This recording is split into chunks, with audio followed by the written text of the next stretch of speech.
Welcome to the latest in the series of ARJ Vic CEO updates.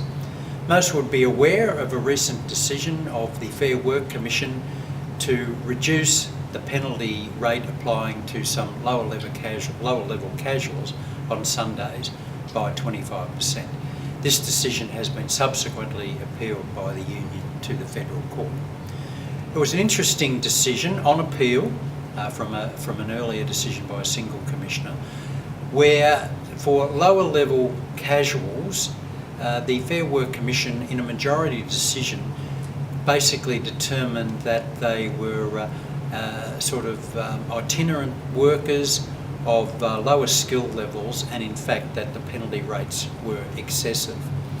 The minority decision, while still saying that there should be a reduction in the penalty rate, actually was more significant for us in the industry because it said there was a relationship between penalty rates and the level of employment in the industry.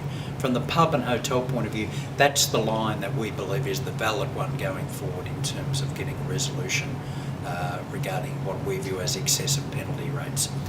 Now, as I said, this matter has been further appealed by the union. From an AHA point of view, we've watched it with great interest, and certainly we are looking to build that outcome into the matters that we put forward to the Fair Work Commission in the current review of the Hospitality Industry General Award.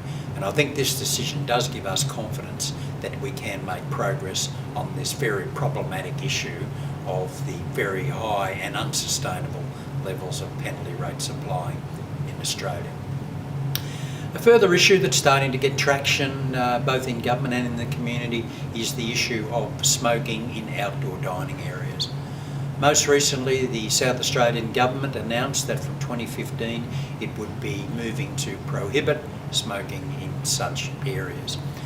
We've been in discussion with the Victorian government over a number of years on this matter, since in fact the restrictions on indoor smoking came into play in 2007. Our position is pretty clear cut, that we believe in the first instance any further restrictions should be limited to on the street areas and dining areas only, which would give maximum flexibility to publicans in terms of how they managed such a restriction, with a particular focus on smoking in dining areas. So we anticipate that there might be a bit of development in this space in the coming months, particularly in the lead up to the election. Those with gaming machines would be aware of the very complex process we've now engaged with the Victorian government, seeking an extension of the term of gaming machine entitlements. All gaming members would have received a copy of our submission in this regard. The Victorian government seems determined to get this issue to resolution by the end of 2014. Maybe we're not overly confident on that given the upcoming election, but we believe it's a matter that we can get bipartisan support on, and that certainly we can take to a resolution in the not too distant future. Finally, I think in the papers you would be continuing to read about the debate about the level of alcohol taxation in Australia, with many competing views about both the nature of the taxation system and also the levels that it applies at. From an AHA point of view, both in Victoria and nationally, we have a simple position. Bulk beer, that is draft beer, receives preferences in the current taxation arrangements. We want those to continue.